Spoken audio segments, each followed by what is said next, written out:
my story. I'm not going to read the whole thing. We just don't have that kind of time. But I want to read you. One portion that I like a lot. So just to kind of set this up, I'm not very good at setting up my excerpts, but I'll try. So just to set this up, my story is about a young man of Malian and Russian origin who goes to a special school on Mars. But that school is funded by sort of an interplanetary military system. So in one sense, like they're scientists, right? They're these young scholars who are going to be scientists. But on the other side, part of what they're doing is embedded in a kind of interstellar military-industrial complex. So kind of what catalyzes this story, this is also a bit of a cautionary tale, is that this student plagiarizes some old research, and it gets him into more trouble than a meeting with the dean, let's just say. And so this particular portion is when he when he and his best friend sort of find themselves in more trouble. They kind of realize they were going to be in their attempt to hide and escape. I'll go from there. So the two main characters, the narrator, whose name is Sasha, and his best friend, whose name is Herb. Okay. Refrigerated vapor floats out from the frigid interior as we slide down through the window and land in the automat's frozen storage unit. Herb and I use the light from our data pods to see in the darkness. He keeps his light trained on the door while I scurry to the back corner, searching behind suspended animation crates for my pressurized lockbox. Shit, I mutter. Where the fuck did I put that thing? The only answer I get is the clank and hiss of the freezer door coming open. Looking for this, are you? Jumping back into my own skin, I press my back to the wall as a cloudburst of vapor pours in, followed by a darkened figure. I swing the light of my data pod over to expose his face, but the corporal doesn't flinch. His flat cheeks look paler than before. His eyes circle and whir, dilating with prosthetic vision like hers. He extends his hand as if to reach his fingers through my face, holding me in his gaze. There's no disdain like there was in the classroom, just cold curiosity, as if he's wondering how I'll sound when he breaks me. Professor Sy did his best to destroy your work, but he didn't know you'd already submitted your abstract to the scoring committee, the corporal remarks, striding to the beam of frosted light from my data pod. I found it curious that surveillance feeds showed you coming here every few nights. That's how I found this. Organelle samples you kept for yourself. One question is just whether I should keep you or kill you. Eyes shifting, he makes his choice and snaps his attention to Herb. Stumbling backwards, Herb throws his hands up as the corporal trains a heavy slug pistol at his forehead. The corporal doesn't fire. Backing towards the door, he chuckles and makes his exit.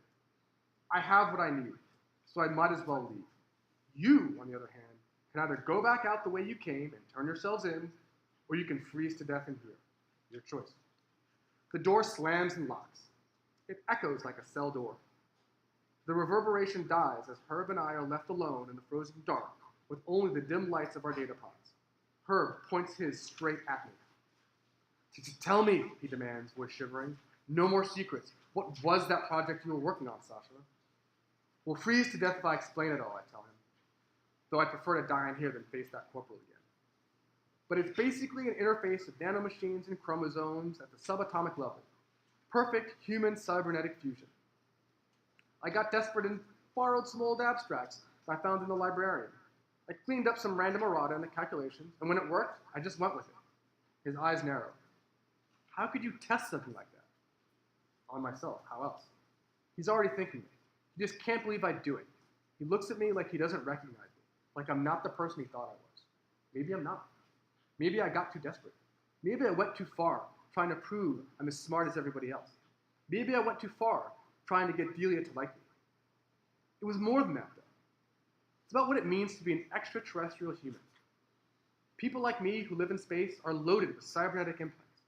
They protect us from the muscle atrophy, bone density loss, and radiation endemic to life in space or on other planets.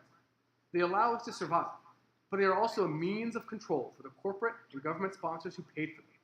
I'm tired of being an investment. Human capital. So I decided to try programming myself. But that doesn't matter right now. Herb and I are going to die if I don't do something. I'm sorry, Herb, I murmur, as the cold sinks its teeth into my earlobes. I didn't want any of this to happen. I know it's all my fault, but I'm going to get us out of this. I promise you that. How? He chatters. With this, I answer, rolling up my sleeve to reveal the tracking implant on the back of my wrist, shaped like a metallic starfish grafted to my skin. The sensor in the center fades in and out with dim blue light. I'm going to show you what I discovered, Herb, I say. Even though the tissue samples that I extracted from myself are in that lockbox, my body has begun replicating nanomachines on its own in specialized organelles in my cells. And they are able to sync with my implant. They can use body heat to energize. Herb swallows. And what does that mean? That I can do this, I answer, brandishing my tracking implant as I press down the two nodes nearest my wrist, causing the sensor to blare into a vibrant azure. This is the capability the corporal wants to weaponize. My hand grows hot from the inside out, and the power surge spears up my arm. I try to let go of the nodes, but my fingers won't move, locked into place as they complete the circuit. The power surge concentrates in my tracking implant and projects a dense beam of blue energy blasting from the sensor to the door, disintegrating the plasteel alloy. The blue light forces my eyes closed as Herb takes cover behind me and a high-pitched harmonic screams through the air. The light fades, and then so does the sound. The beam disappears, splintering into dissolving threads of energy. All that's left of the door is a pool of coagulated steel. All else is silent except for the fading sizzle of my fried-out tracking implant. I should probably be dead right now. Instead, my mouth just tastes like metal.